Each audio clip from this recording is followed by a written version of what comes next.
Hi everyone, I am Kawsar Alam and you are watching Unscripted CEO.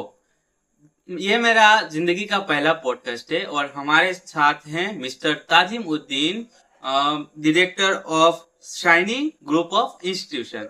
तो sir से पहले कुछ sir बोलेंगे फिर पॉडकास्ट स्टार्ट करेंगे. Thank you very much, Kawsar Alam, for having me in your podcast, in your channel, the Unscripted CEO.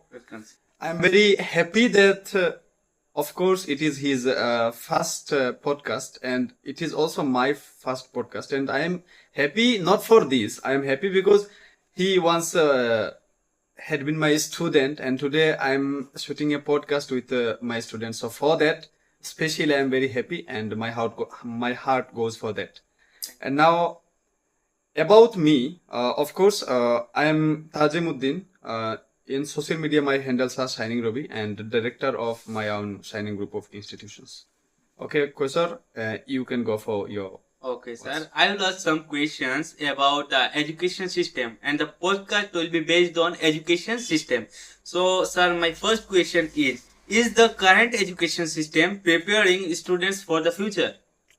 If the question is current education system is preparing student for future or not, then my answer will be yes, it is partially preparing for the future. Not all the students, those who are underprivileged or poor or below middle class, even middle class, they are not getting prepared for the future, because for the middle class, education is the only medium through which they can succeed in their lives. Okay. But the problem is in our education system, like government, whatever they are doing, the education policies and the IITs, NITs, AIMS, and all the greater institutes in our India, they actually mainly students, those are privileged, those are above middle class level, they are getting mainly prepared through these educational institutions. So I will say not all of the Indians, but partially. Okay, sir. Thank you. The next question is, how would you rate India's education system on a scale of 1 to 10? On a scale of 1 to 10, if I'll rate Indian education system, for privileged people it is 6 or 7. 7. But for underprivileged students like me or below middle class families students, India is preparing them for, it is approximately 3 or 3.5. That's it. For underprivileged students, it is 3 and 3 or half. Okay. The next question is challenges faced by students in rural area like us. Okay. So I'll say 5 issues, 5 problems that are faced by students belonging to rural areas. When I was kid, I did not get proper schooling, like preschool or LP school. Okay. I'll point out one thing, that in my village, the school name is Ahmednagar LP School. Upgraded. It was the former name was Ahmednagar Upgraded LP School. Now it is Ahmednagar LP School. Yeah, there are only 2 classrooms. Okay. There are only 2 classrooms, and there are 1.5 teachers. I will say 1.5 because not 2 teachers are regular. Okay. Okay. So in one classroom there are 3 class. In another classroom there are also 2 class. Okay. In that side 1 class. In that side suppose 3, 4, then 5, 1 and 2, in this way. Now tell me, in an education system, how 3 class students will sit in a single classroom, and how 2 teacher will teach 5 classes. So such problems are faced by maximum villages. So the rural areas students are facing, the main problem is they are lacking the educational institutions. Secondly, for the higher level educations, students are not getting proper teachers, proper educated teachers. Yes. You can say that there are teachers in our areas that they are educated and they are teaching the students, of course, but they are happening in the private schools. In government school, they are lacking the teachers, and if there is any single teacher, then he is not performing his duties properly. Okay. So that is the second thing. First was the institution. Second was even the educated faculties, teachers. Thirdly, I have seen that Yes. most of the faculties don't come there or don't do their regular duty. I have seen that. So third point, I will pick that proper transport system. Since in through our this line only 2 buses can go, and so students wishing to take admission in Ratabari or in other area like 15 or 20 kilometers away, they are afraid of like they will get vehicles or not, they will get proper transport or not. That will be my third pick. And the fourth is the environment. Our environment is very bad. I will say very bad because students must be in a organized way, in a civilized way, so that they can learn from something, the discipline, unity, the betterment, how they can build themselves. That must be learned from the environment. But the students belonging to rural area, their fourth problem is they cannot get better area environment. That's why they are facing such problems. And the fifth point I will pick that financial problem.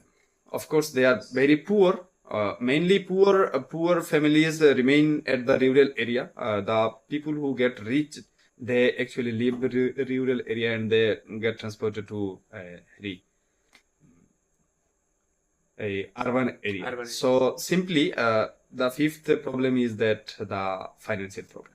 That all five problems, according to me, is the system's error. Yes, obviously it is the main points. Okay, let's move the next question. What impact has the NEP had? I mean, new education policy. NEP, new education policy, which probably has been implemented on 2020. Yes. NEP's objectives are very clear, but it is remain unapplicable for again the rural people. Like NEP is giving flexibility to the students that they can choose any subject in any stream. That contradicts me. That in a country where 74% literacy and the rest are illiterate totally.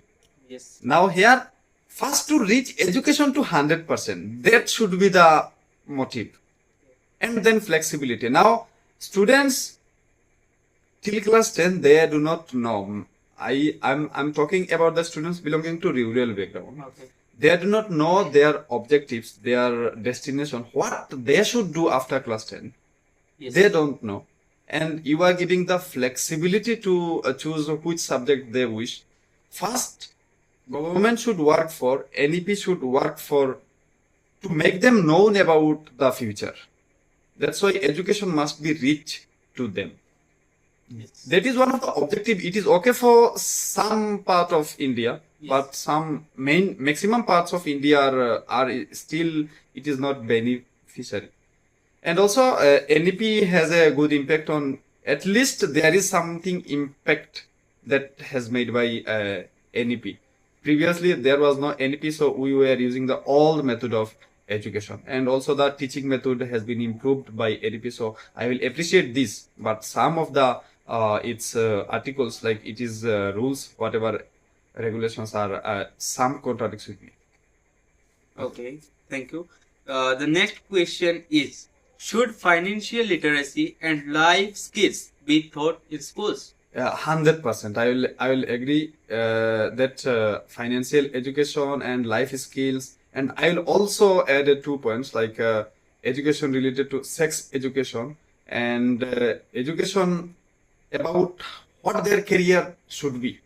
Because many family are there that they cannot choose what their destination should be, what their children's career should be. So education about life skills, vocational skills, whatever you said, financial skills, sex education must be implemented on middle education and lower education, basically. Because after class 10, many students chooses science, many students choose arts, commerce. So at that time, if a student chooses arts, then probably he or she shall never study about biology, so never study about mathematics on such subjects. So such subject must be included before class 10.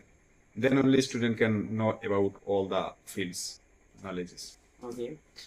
In our rural area, you can see or we can see that the students, according to the parents, basically according to the parents, the student take their subjects or the courses. What would you say about this? See, if you are talking about the courses the students pick for their future, it is okay. If it is vocational course like computer courses or other designing courses, then it is okay.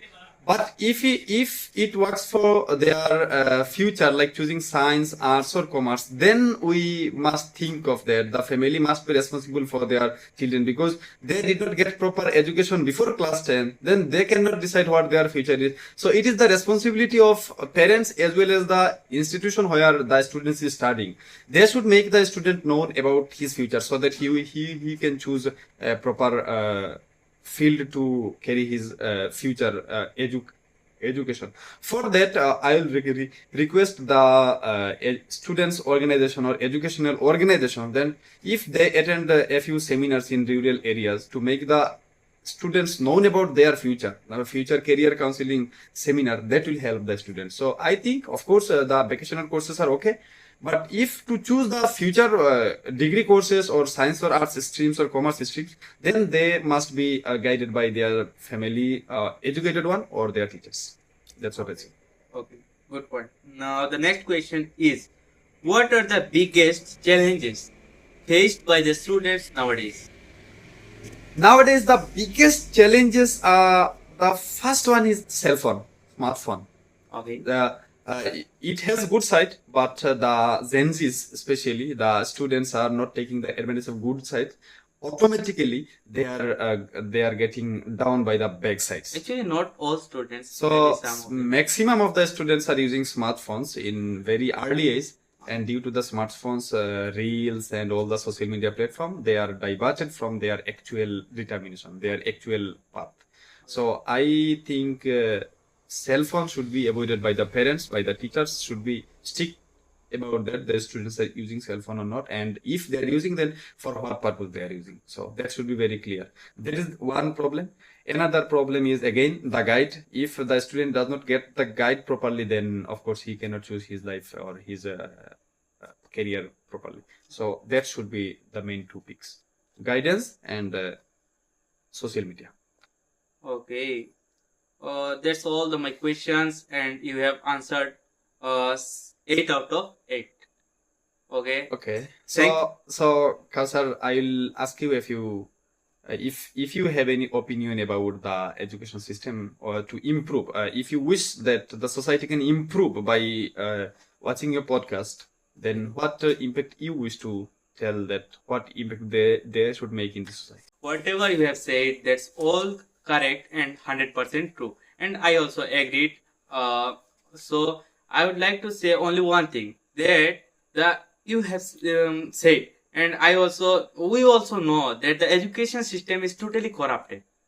Are you agree, sir? That's 100%. Okay. The education system is totally corrupted, and this is the accountability of Dharmendra Pradhanji to resign himself and let the education system be corrupt less. yes. Okay. Yes. Okay. So thank you for joining us today and sharing your valuable insights with our viewers. Thank you, sir. Thank you, Kawsar. And again, I want to say a few words to the audience that thank you for watching us. And it is our first podcast, so we definitely will try to make ourselves corrected in the future shoots. And thank you for watching us.